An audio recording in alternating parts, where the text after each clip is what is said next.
There we go. We're live. Hey, I'm Jeff. Walk with me. Let's go over to the coffee shop. If you're new around here, welcome. Glad you're here. I do this every morning. Live in Indianapolis. It's balmy today. It's like 20 degrees or something like that. It's been single digits the last few days. So these walks have been pretty brutal. But I asked you to walk with me over to the coffee shop, which I do every morning, so that we can have a conversation. It's a continuation of a show I host every morning called Java with Jeff, and it's really a focus on the mindsets that are necessary for growth. And so who knows where the inspirations will come from? But, maybe, honestly, maybe this is just a time for me to continue to work out the ideas, work out the themes, to work out the things, the inspirations that I've found to talk about. So I'm glad that you're here, either live or watching the video. If you are live, say hi. Let me know that you're here. And I really would like to grow this to the point where this can just be not so much Jeff talking as us having a conversation. But it's a process. We're gonna keep working on it, and see where this goes. And as I said in the About section here on the Substack, my sandbox, this is where I experiment. So may change it up at some point, may change the time. I don't know. We're just going to see how this goes for now. So, welcome to my gray walk. If you're not familiar with weather in the Midwest, this is about the third or fourth snowstorm we've had, which means we're actually having a winter this year. About 4 inches and bitter cold this time. Like I said, the last few days have been in the single digits. So this 20 or 22, whatever this is, feels really balmy. And by Thursday, we're supposed to have mid-50s and rain. So all the snow will be gone, certainly. Snow and ice. Just more of our typical weather roller coaster. So I'll take you through the park and see how things look today. But what I started talking about on Java with Jeff, I found this post here on Substack by Paul Lewis, who I follow. I don't really know much about Paul, but I see his posts, and he posts a lot of things that I really vibe with. It really fits well with my focus for the show, but also the work that I do. Good morning, Nicole. The work that I do for my clients, right? This develop a culture of growth is really how I quote sell it to my clients. Culture of growth being focused on growth of your people, growth of your organization, and growth of your clients or your customers, whatever you call them. It's necessary. 2025 and beyond, if you want a sustainable business, you have to develop a culture of growth that's focused, three-pronged attack, focused on the growth of all three of those that I mentioned. And so I often find these posts by Paul Lewis to be right in line with a lot of my research, a lot of my work. So I shared this post actually here in Substack. I restacked it, getting the lingo down. And basically, Paul says if we don't learn from the season, we're destined to recreate it because we only know what we know. And he says, he talks about, he says reflection is a tool for rewriting the code, something like that. And that caught my eye immediately because I say all the time that I believe that the park looks like today. I believe that reflection is our power, our superpower as human beings.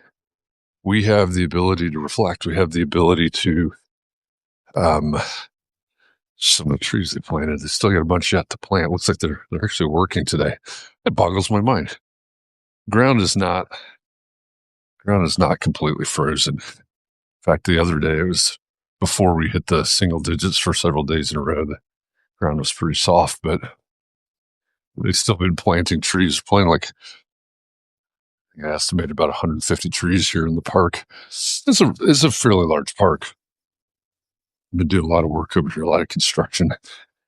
We had a straight line windstorm a few years ago that actually took down 40 trees here in the park. So it's great to see them investing in in more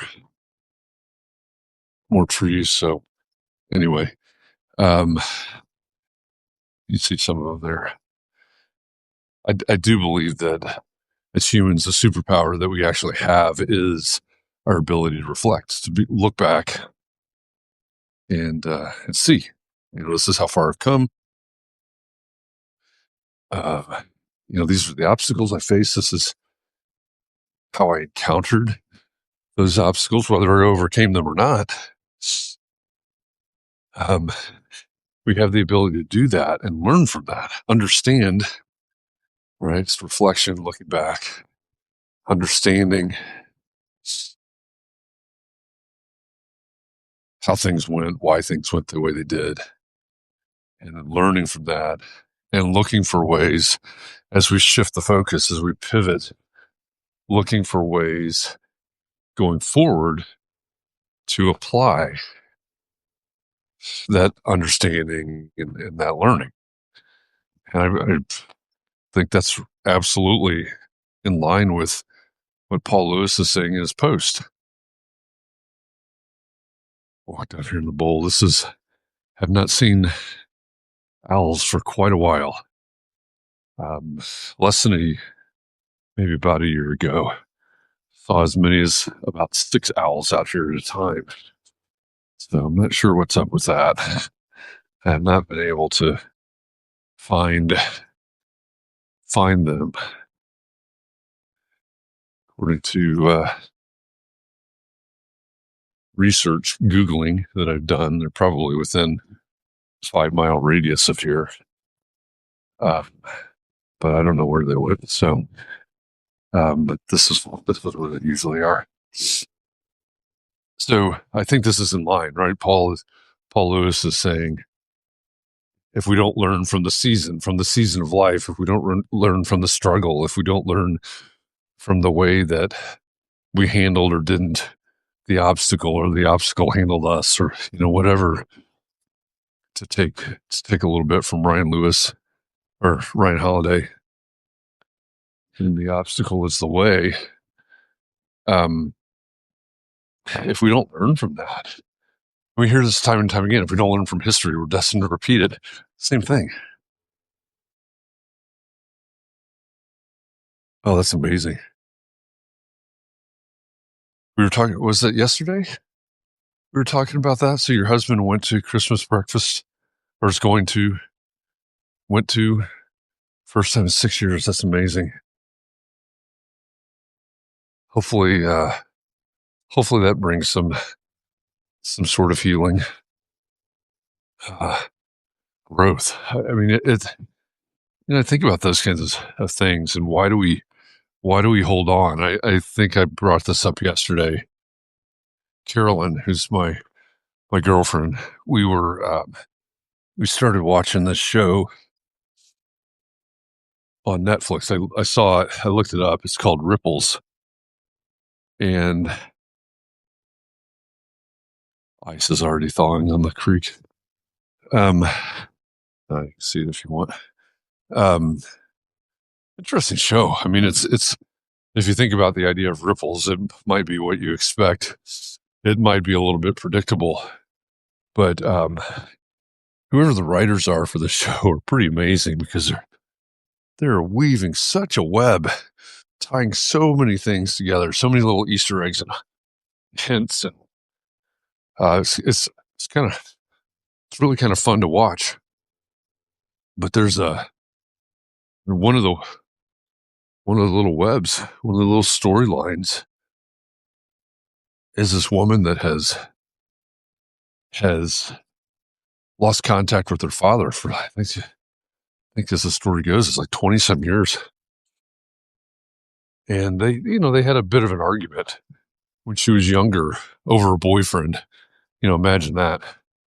Late teen, early 20s girl, something like that, having an argument with a parent about a boyfriend. Kind of cliche, but but probably fairly real and common as well. And so she and her dad have this little argument, and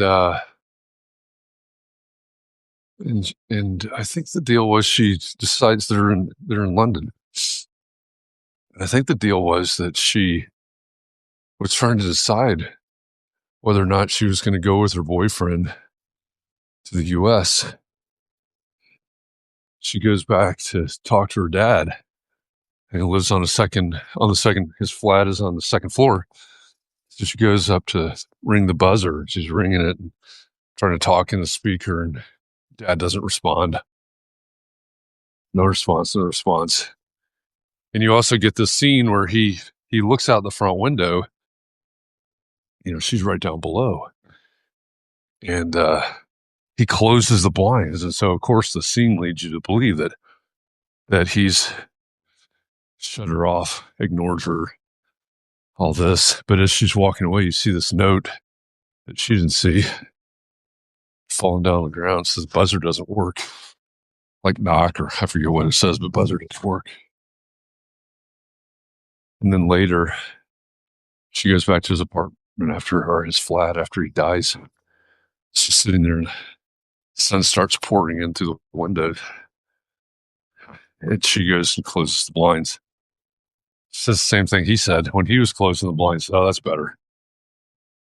Right? It's blocking the sun. And, it turns out that neither one of them learned anything from anything or anybody, right? They just held on to the idea that the other had shut them out. And they didn't reconnect ever, as it turns out. I mean, she was there by his deathbed, but he passed before they could have any sort of reunion. And I see the break is political between the brother and his sister. I mean, my gosh, how common is that in the past 10 years? The intensity of those kind of disagreements. I don't even know how to talk about that anymore. It's so. I mentioned this on Java with Jeff. I opened up probably Instagram yesterday or today, whenever it was. One of the first things that popped up, I was watching this video without even describing it or telling you who it was. I was just watching it going, is this real? I mean, is this really who we are, where we are, what we're doing now? It just does not seem real. So I'm glad maybe there's at least a little bit of reconnection. But, how do we bring that back around to this idea of reflection? There's so many people. About this section of sidewalk is always flooded. It's like a skating rink. Sorry, I also get my commentary on the neighborhood infrastructure. You've got Mel Robbins' let them theory. She's taking a lot of heat lately for maybe on some level the let them theory being too dismissive of relationships, dynamics, and people treating people certain ways. And I think that's fair. I think it's a fair criticism if you just take it right on the surface. And, admittedly, Hi. Hi. Admittedly, Mel is not a therapist, psychologist, and maybe she's pretending a little bit too much to be such. I don't know if you can see her, but you know, and you could pivot from there to the Stoics and the Stoic philosophies being that we need to control the things that we can control, let go of things that we can't control, and um, we we have the ability, the permission to not have an opinion. All these kinds of things, and all of that is true. I think what Mel Robbins writes about in the Letton theory, I think what the Stoics believed, I think all of those things are true.